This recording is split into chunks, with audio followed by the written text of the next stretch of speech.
kasih diucapkan kepada Ustaz Hafiz atas penerangan macam mana proses perjalanan hijrah Rasulullah tu kan, daripada rumah yang nak kena dibunuh atau diganti dengan Sayyidina Ali, pergi ke mana? Ke Gua Hira kan? Ke Gua Sur. Gua Hira tempat tengok wahyu kan ni. Untuk yang hijrah di Gua Sur. Sampai kat Gua Sur macam mana Abu Bakar As-Siddiq tolong, Asma anak Abu Bakar tolong kan. Jadi banyak sangat pertolongan daripada orang Islam ni. Kenapa? Kerana orang sayang sangat kepada Nabi Muhammad SAW. Jadi kita ni nampak tak betapa sayangnya para sahabat kepada Nabi Muhammad SAW ni. Kita ni tak ada apa-apa pun. Jadi sebagai seorang Islam, apa tanda kita sayang kepada Nabi Muhammad SAW? Apa yang kita boleh buat? Sebab dia kan dia dah ada. Jadi apa yang kita boleh buat sebagai seorang Muslim? Kita boleh selawat kepada dia, memperbanyakkan selawat kepada Rasulullah SAW. Kita nak korban macam mana sahabat berkorban. Macam tadi, macam Ustaz Hafiz cerita, macam mana yang sampai Abu Bakar sampai sanggup ke depan, sanggup ke belakang, ke kiri, ke kanan, semata-mata nak jaga Rasulullah punya masa kan. Sampai tahap macam tu. Betapa cintanya Asma sampai tengah mengandung, sanggup naik ke Gua Sur tu. Dikatakan nak naik ke Gua Sur tu mengambil masa 1 jam setengah. Betapa lamanya nak panjat, nak mendaki gunung tu. Jadi nampak kan betapa cintanya kepada para sahabat ni kepada Rasulullah SAW. Okey, jadi kita teruskan dengan soalan yang ketiga kepada panel kita yang ketiga, iaitu Ustaz Nurul Azhar. Okey Ustaz, tadi kita dengar Ustaz Hafiz ada cerita tentang pengorbanan para sahabat kan, macam-macam sahabat tolong. Kita selalu dengar juga, bukan sahaja daripada para sahabat yang tolong Rasulullah SAW ni dalam hijrah. Sebenarnya ada lagi yang tolong Rasulullah ni. Antaranya kita selalu dengar kan, berkaitan dengan lapang-lapang dan merpati. Selalu dengar, ada kan dengan kita tu.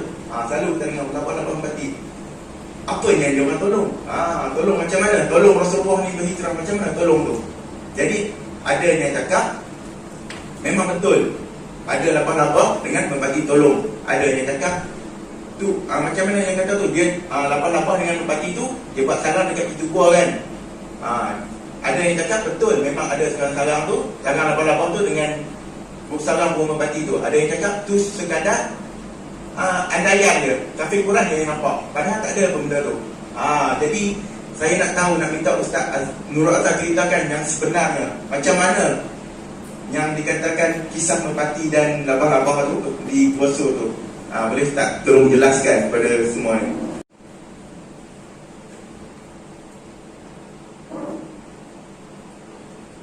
Bismillahirrahmanirrahim. Bismillahirrahmanirrahim.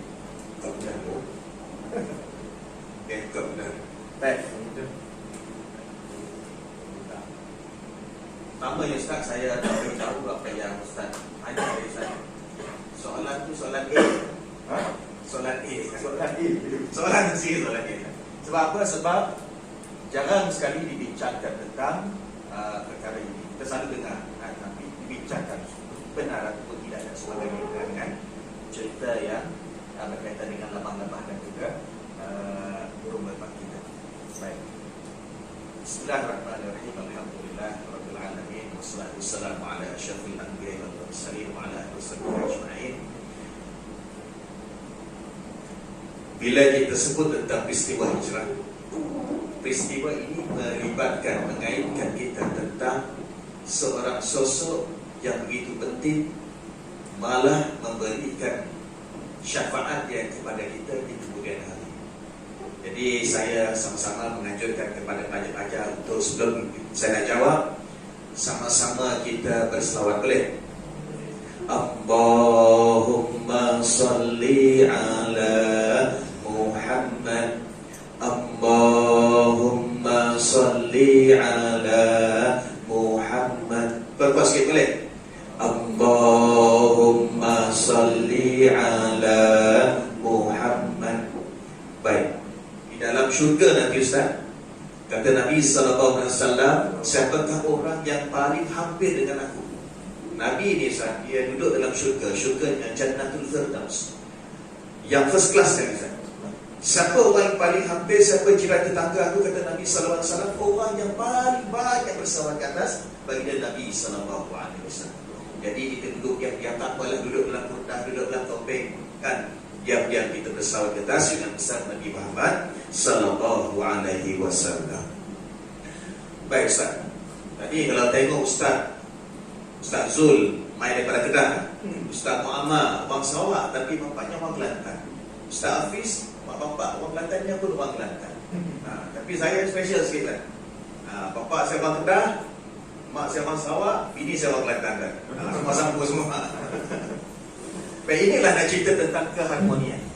Yang keharmonian yang disebut pada tema sambutan Haji Hijrah kita pada tahun ini Ustaz, iaitulah Ummah Rabbani, negara harmoni. Jadi keharmonian ini, kepelbagaian inilah yang menjadikan negara kita ini dijadikan sebagai contoh kepada negara-negara Islam yang lain.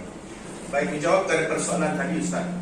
Yang pertama yang kalau kita lihat Ustaz, bukan hanya Muhammad bin Abdullah, bukan hanya Nabi Muhammad saja, tetapi Nabi yang lain juga terlibat dan juga terkait dengan yang dikatakan haiwan Ustaz. Umpamanya kalau kita katakan Nabi Nuh alaihissalam Ustaz, bukan hanya membantu Ustaz, tapi binatang-binatang ini sekapal dengan Nabi Nuh alaihissalam dalam peristiwa banjir besar. Dan juga kalau kita katakan yang disebut tentang unta Nabi Saleh alaihissalam, begitu juga dengan Nabi Ibrahim alaihissalam, yang dikatakan ada yang kata burung kuduk, ada kata burung layang-layang Ustaz, bawa Nabi Saleh, yang dikatakan memadam api, berusaha untuk memadamkan api, membantu Nabi Ibrahim alaihissalam menggunakan paruh. Dia ambil air, dia masukkan dalam paruh yang kecil kan? Dan sebenarnya bukan hanya itu, melihat kepada pengorbanan yang dilakukan oleh burung tadi. Dia kata perbuatan kau ni sia-sia, saya akan dapat memadamkan api Nabi Ibrahim yang menjulang-julang itu kan? Tapi katanya apa? Bersaksilah bahawasanya aku takut dipersoalkan di akhirat kelak. Simbolis sesuatu dalam keadaan Nabi Ibrahim AS dan dibakar dengan api oleh Raja Namrus. Kemudian kita katakan seluruh sebenarnya Nabi Ibrahim, dalam kisah Nabi Ibrahim, kata ulama, semua binatang yang melata, binatang-binatang yang melata, semua yang membantu Nabi Ibrahim, melainkan seekor binatang. Apa binatang tersebut? Binatang itu adalah cicak. Satu saja binatang yang tidak. Dan juga cicak ini bukan hanya berkaitan dengan Nabi Ibrahim AS, ada kisahnya dengan Nabi Muhammad SAW,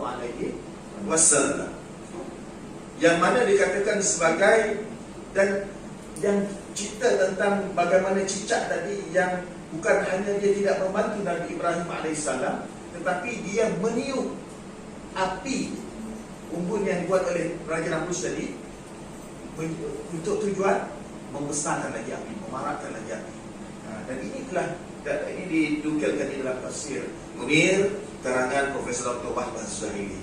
Sebut tentang cicak ni Ustaz. Saya nak cerita sekarang kita santai saja hari ini tentang kisah cicak. Ini yang cerita-cerita yang kita dengar dari Ustaz dulu yang pergi bertawah di pedalaman Ustaz, tentang kisah cicak. Ada satu orang Ustaz, mu'alaf, pandai sekitar daripada kawan yang lain, maka dia dilantik untuk menjadi imam. Dia solat di depan, dia kata Allahu Akbar. Tiba-tiba ketika dia sedang solat itu, lalu ini cerita ni berlaku di Niah, Buan Niah Ustaz. Saya sampai Ustaz ke itu belum ada Ustaz. Jadi dalam keadaan macam itu Ustaz, lalu cicak besar, tokek ke apa kita tak tahu nama apa spesies apa, iguana ke, top ke Ustaz, lalu depan jumpa. Kan sampai ke imam yang berada di hadapan itu, ya Allah besarnya cicak kan. Makmum yang di belakang, dia tengah solat dah kata api dah. Bila kita takbiratul ihram, terputus, diharamkan segala perbuatan, maka minum, bercakap dan sebagainya Ustaz. Jadi makmum yang di belakang yang madah apa? Makmum yang pertama yang madah besar cicak. Besarnya cicak katanya. Imam kata besar cicak. Besar cicak katanya. Jangan gelar juga. Makmum yang kedua madah apa? Yang madah orang semayang si boleh kelakar katanya. Tahu? Orang semayang si boleh cakap. Datang makmum yang ketiga, Ustaz yang mana apa? Nasib aku si kelakar yang mana? Nasib aku si kelakar, nasib aku si cakap katanya.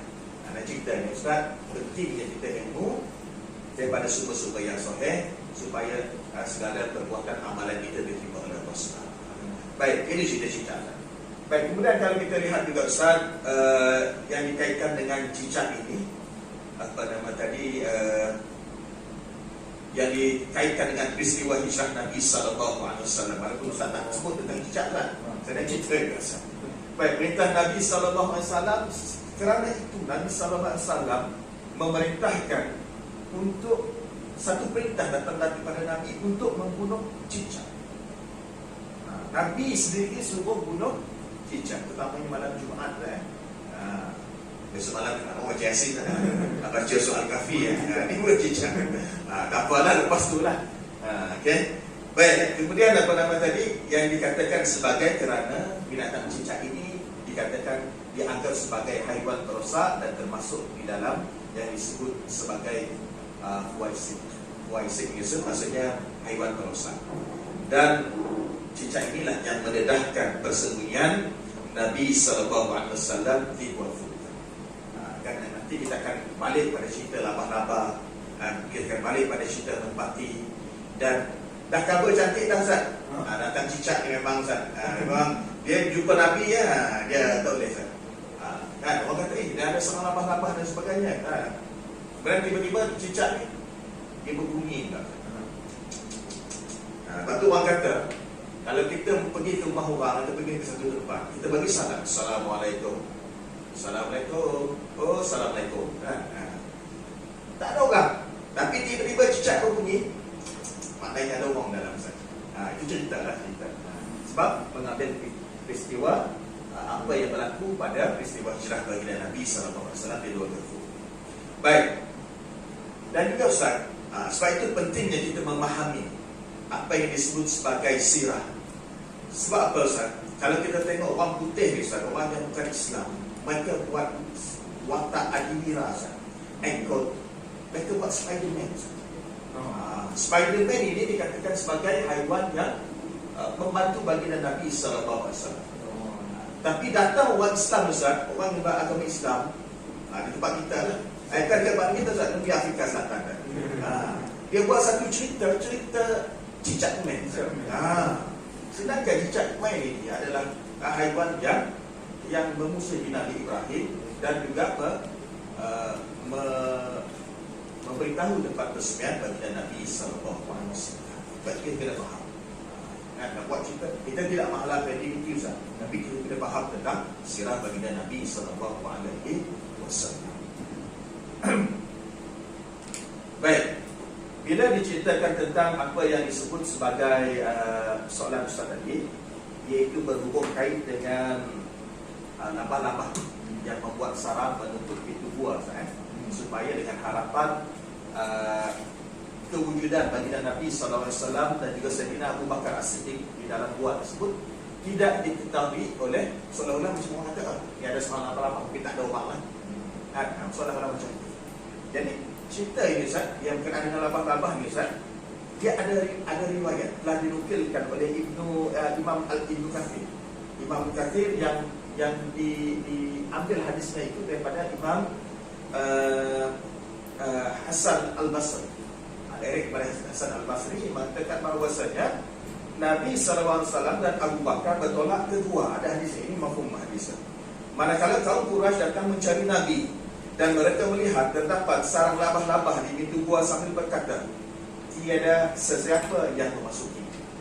Ini telah dicatatkan di dalam kitab Al-Bidayah wa Nihayah. Memang ada Ustaz dan para ulama telah sepakat mengatakan bahawa memang ada berlakunya khilaf pendapat berkenaan dengan cerita labah-labah ini, tetapi pendapat yang lebih cenderung istimewa ulama lebih cenderung mengatakan bahawa hadis ini adalah hadis hasan.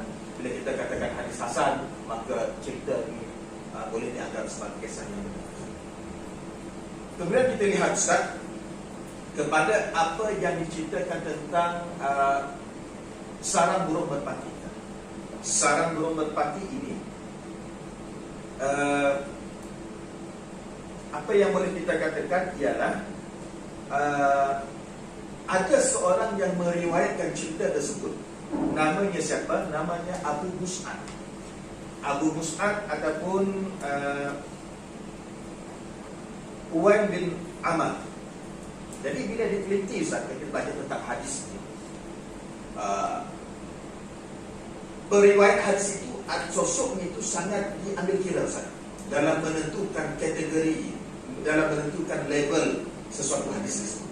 Jadi bila diperiksa, dicek Ustaz, nama Uwain bin Amr ini tak tahu siapa dia Ustaz. Tiba-tiba ada nama dia, siapa dia ni? Tak diketahui, orang tak tahu.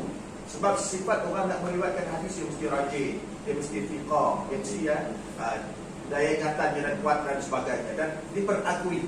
Sebab nak menentukan sesuatu hadis itu bersifat autentik, bersifat autoriti dan sebagainya.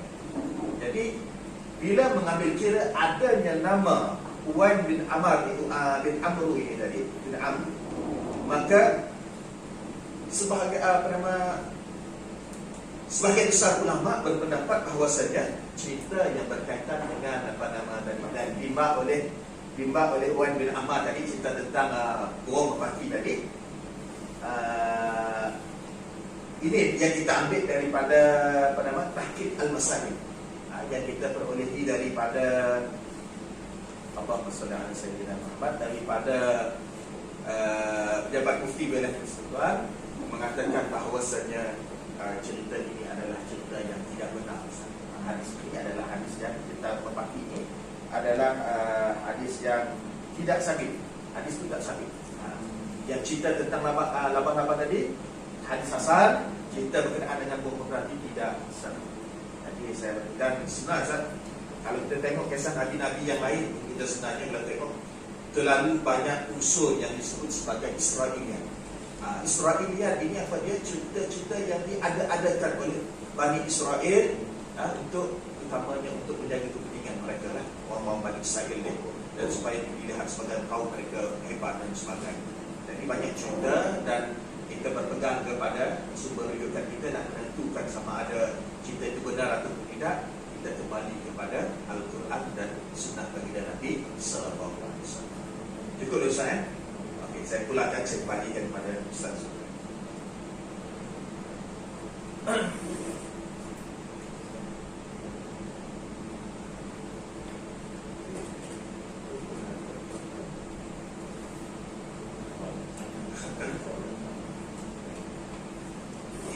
Jadi terima kasih kepada ahli panel kita yang ketiga, iaitu Ustaz Azhar. Jelas sekali perbincangan tentang Ustaz Nurul lagi tadi memang orang cakap padat lah. Dia datangkan dengan dalil-dalil hadis Nabi Muhammad SAW. Jadi kesimpulannya memang kisah berkaitan dengan laba-laba dan merpati itu, untuk yang laba-laba, kisah itu adalah benar kerana daripada hadis hasan, dan kalau merpati itu tidak benar lagi kan saya. Jadi untuk kisah merpati mungkin tidak benar. Jadi disebabkan kita sudah kesuntukan masa, saya ingin membuat kesimpulan lah. Hijrah Nabi Muhammad berkaitan dengan hijrah Nabi Muhammad SAW ni. Jadi banyak sangat pengajaran yang kita boleh ambil daripada kisah Nabi Muhammad SAW ni kan. Sampaikan orang cakap bukannya para sahabat yang menolong Nabi untuk berhijrah ni, sampai ke binatang pun ada yang tolong. Betapa hebatnya Isa ni, sampai banyak yang nak tolong, sampai sanggup menggadai nyawa dan sebagainya. Jadi mengakhiri forum kita pada hari ini, saya ingin membuat satu pesan lah kepada semua anak-anak pelajar sekolah ni. Walaupun kita tak dapat ambil semua apa yang dibincangkan pada hari ini, tapi jangan buang semua. Ambillah sikit. Kalau tak boleh ambil semua, jangan buang semua. Jadi ingatlah dalam sekolah tu, dan seterusnya kalau boleh sampaikan pula kepada kawan-kawan yang lain. Kalau kita tak boleh sampaikan dengan sikit, sampaikan. Kalau tak boleh sampaikan banyak, sampaikan sikit pun cukup lah. Jadi kita share lah. Contohnya kita tahu apa tu, kita Kenapa kita takut makna hijrah? Untuk apa tu?